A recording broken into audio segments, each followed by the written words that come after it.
On December 17, 1944, in the snow-covered ridgeline outside Bastogne, Belgium, Staff Sergeant Michael Hargrove of the 101st Airborne's 506th Parachute Infantry Regiment made a decision that contradicted all standard military training. As his 12-man squad prepared to dig foxholes into the frozen earth, Hargrove instructed them to orient their defensive positions in an unexpected direction. Every military manual, training exercise at Fort Benning, and lesson from veterans who had survived North Africa and Italy emphasized the same fundamental doctrine: dig your fighting position facing the enemy, orient your field of fire toward the threat, and place the enemy in front of you with protection behind you. Hargrove was ordering his men to do the opposite. The exhausted paratroopers were understandably confused. They had been encircled for 2 days, ammunition was running low, and German artillery had already found positions all along the ridgeline. Their squad leader was directing them to dig their protective positions facing southeast, away from the advancing German forces, exposing themselves to what appeared to be direct fire from advancing German infantry. However, Hargrove had observed something during the Italian campaign that the training manuals did not cover, something that separated soldiers who survived from those who did not. Over the next 6 hours, as German artillery began the most concentrated barrage this sector of the Ardennes had yet experienced, Hargrove's decision would be tested by over 300 artillery shells. What transpired would challenge everything the U.S. Army taught about defensive positions and demonstrate that sometimes survival requires disregarding established doctrine. The strategic context: Battle of the Bulge. By mid-December 1944, the Allied advance across Europe had stalled along a 75-mile front stretching through the Ardennes forest. The 101st Airborne Division, still recovering from Operation Market Garden's brutal casualties 2 months earlier, had been designated a reserve unit and pulled back for rest and refit near Reims, France. The soldiers had been promised their first genuine break since jumping into Normandy on D-Day, but they received only 48 hours of respite. On December 16th, 3 German armies comprising over 200,000 troops launched a massive assault through the thinly held American lines in what would become known as the Battle of the Bulge. The 101st received emergency deployment orders. By the evening of December 17th, Hargrove's regiment had been transported to Bastogne, a critical road junction the Germans needed to sustain their westward offensive. The artillery threat. What made this defensive mission particularly challenging was the tactical reality American forces faced. German artillery doctrine had evolved significantly since 1942. The Wehrmacht had perfected techniques for concentrated fire, and using forward observers equipped with improved radio equipment and detailed terrain maps, a single spotter could coordinate fire from multiple batteries simultaneously, bringing down what soldiers described as steel rain with terrifying precision. These statistics supported the soldiers' fears. Of all American combat casualties in the European theater, artillery caused approximately 60% of wounds and deaths. Small arms fire, the rifles and machine guns soldiers trained endlessly to combat, accounted for less than 30%.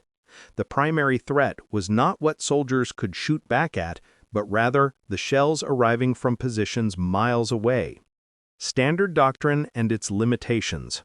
Standard U.S. Army doctrine for defensive positions had been largely developed from World War I experience and refined during training in the United States.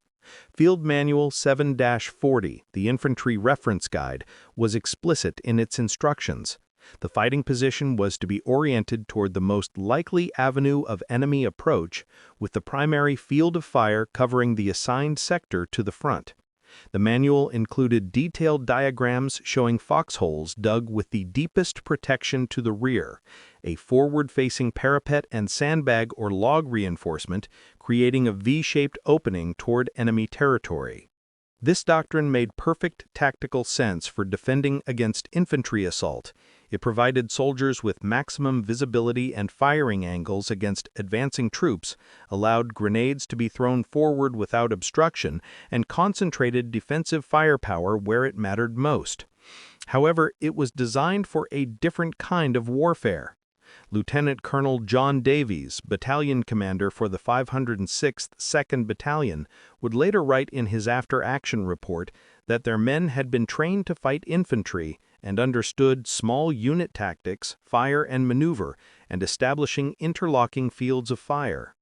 What they had not been prepared for was the reality that in this war, soldiers were far more likely to die from shells they never saw coming than from German riflemen they could actually engage. The German artillery observers surrounding Bastogne held the high ground with clear sight lines to American positions, and they had substantial ammunition reserves. In the opening days of the offensive, German forces had committed their strategic artillery reserves, recognizing that this attack represented their last chance to force a negotiated peace before Allied industrial production made further resistance impossible. For the paratroopers of the 101st, this created an impossible equation.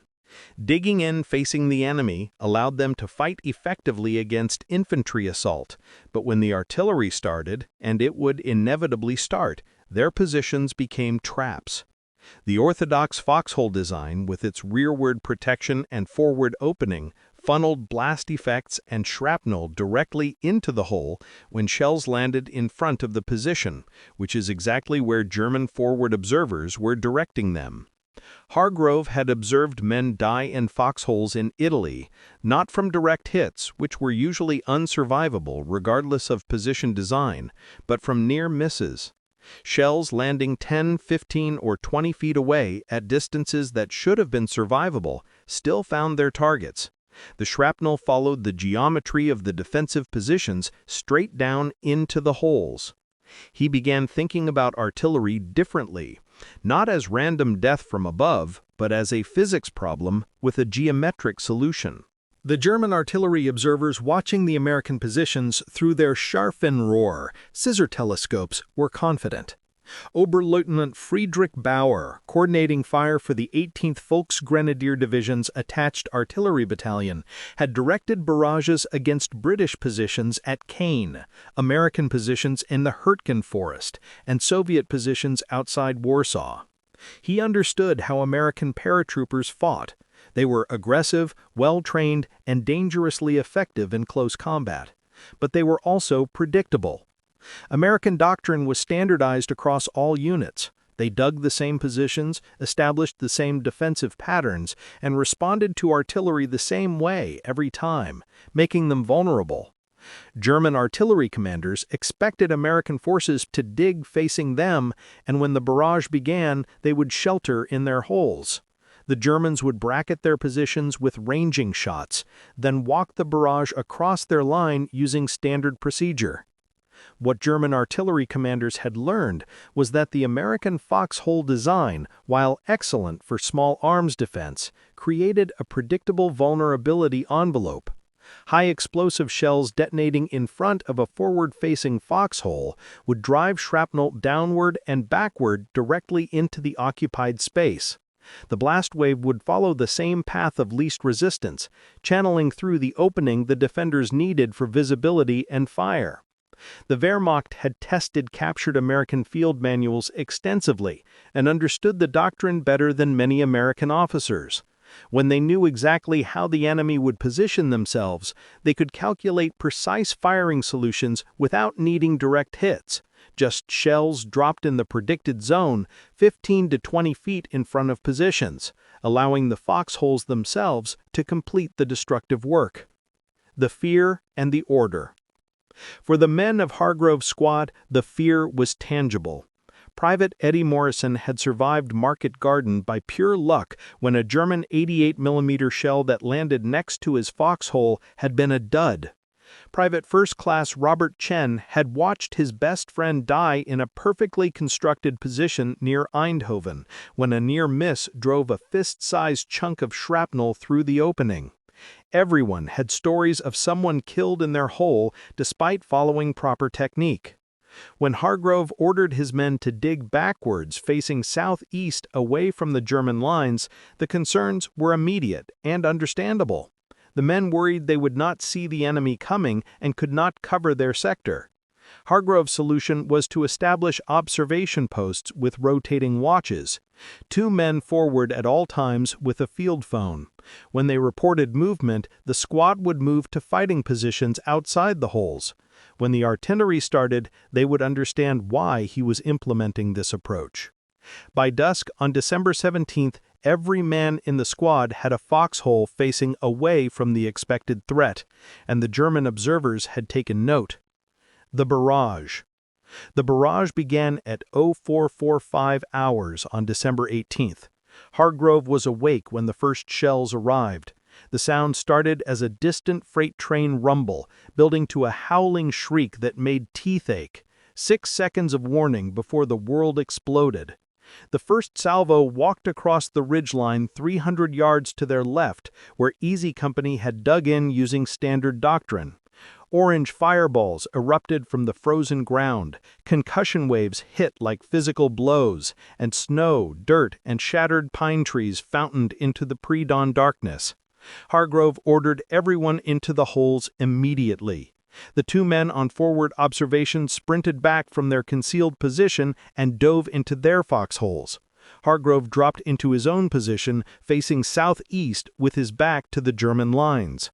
Every instinct and every hour of training indicated he was doing this incorrectly. The second salvo adjusted 300 yards closer. The German forward observers were methodically walking the barrage across the American defensive line in textbook counter-infantry fire, starting beyond the target, adjusting based on observed impacts, then maintaining sustained fire across the confirmed enemy position. Each 105mm shell contained approximately 4.8 pounds of TNT and fragmented into roughly 1,500 pieces of lethal shrapnel. At a range of 30 feet, every fragment was deadly. At 50 feet, most remained dangerous. At 75 feet, soldiers were in what artillery officers termed the wounding zone. The third salvo landed 200 yards to their left. Through the chaos, Hargrove could hear screaming. Easy Company was taking casualties. Men in properly constructed forward-facing foxholes were being killed by shells that never directly hit their positions. The geometry was betraying them. When the German artillery found their sector, the first shell landed 23 feet in front of Corporal Davis's foxhole, exactly where a German forward observer would expect the opening of a standard American defensive position to be. The 105mm high-explosive round detonated on impact, creating a crater 4 feet deep and 8 feet across. The blast wave expanded spherically from the detonation point, but the shrapnel followed ballistic trajectories determined by physics and geometry. In a standard foxhole facing forward toward the enemy, Davis would have been directly in line with the primary fragmentation cone. The shrapnel would have swept through the opening of his position like a shotgun blast, and the blast wave would have channeled down through the same opening, creating overpressure that ruptured lungs and eardrums. Instead, the shrapnel and blast wave hit the rear wall of Davis's foxhole. The reinforced earth and logs absorbed the energy. Davis, facing away from the explosion, was protected by 2 feet of frozen dirt and the fundamental geometry of his reversed position. He remained uninjured. The barrage intensified over the next 45 minutes, with German artillery dropping an estimated 300 shells across their sector. The forward observers had marked their position accurately, and shells landed in precise patterns. 20 feet to the left, 20 feet to the right, 20 feet in front, 20 feet behind. German artillery doctrine called for saturating a target zone with a grid pattern, ensuring no position within the target area could avoid the effects. However, the geometry was working against them. Private Chen's foxhole took a near-miss 17 feet to the front.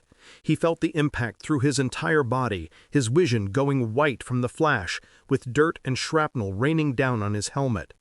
When his hearing returned, he realized he was uninjured. The blast had been channeled over and past his position. Morrison's hole took 3 near misses, 2 in front and 1 to the left. Each time, he pressed himself against the rear wall, allowing the earth to absorb what would have killed him in a conventional position.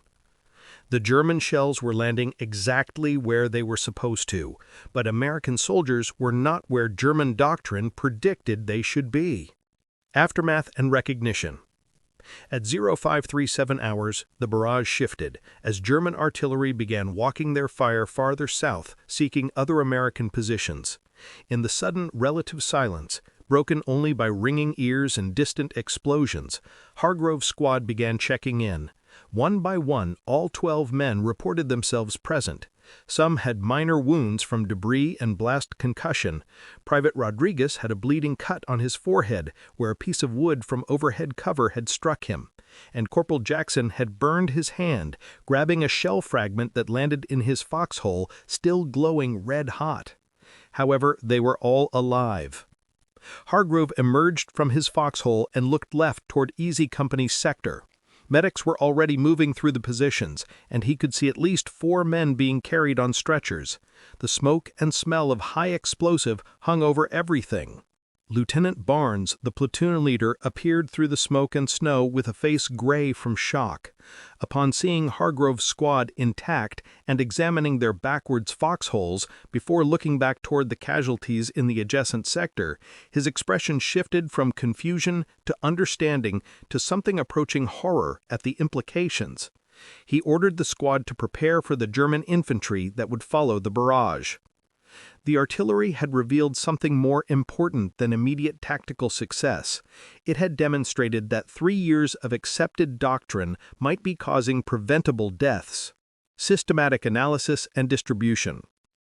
Within 6 hours, word of Hargrove's backwards foxholes had reached battalion headquarters. By the afternoon of December 19th, as German infantry probes tested the American defensive line around Bastogne, 3 officers from Division Intelligence arrived to examine the positions.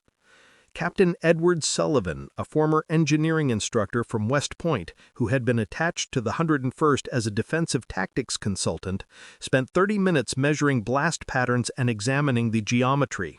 He walked between Hargrove's intact positions and the damaged foxholes in adjacent sectors, photographing shell craters and documenting shrapnel impact patterns on the rear walls of the reversed positions. Sullivan's analysis revealed that the manual assumed the primary threat was direct fire, small arms, machine guns, and perhaps direct-fire anti-tank weapons. The doctrine optimized for visibility and fire return against those threats. However, in modern warfare, indirect fire was the actual killer.